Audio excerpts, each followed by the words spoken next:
Hello everybody, in today's video I'm going to show you how to fix Snapchat account temporarily disabled. First, what you need to do is you need to wait before trying again. If your account was temporarily locked, you need to open your Snapchat. You need to wait a few hours up to 24 hours before attempting to sign in.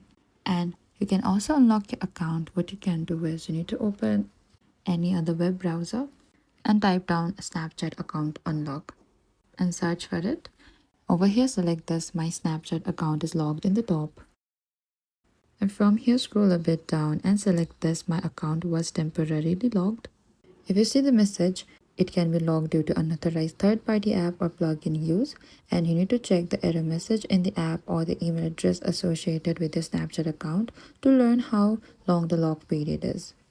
And after the temporary lock period ends, you can access your Snapchat account again.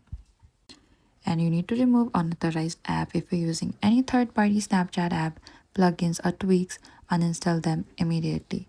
You are also required to update your Snapchat. Simply open your app store and you need to find your Snapchat app, and if you find any update icon available, you need to simply tap onto this update here, and that is it. That is how you can fix a Snapchat account temporarily disabled. Thank you for watching this video. I hope this video was helpful.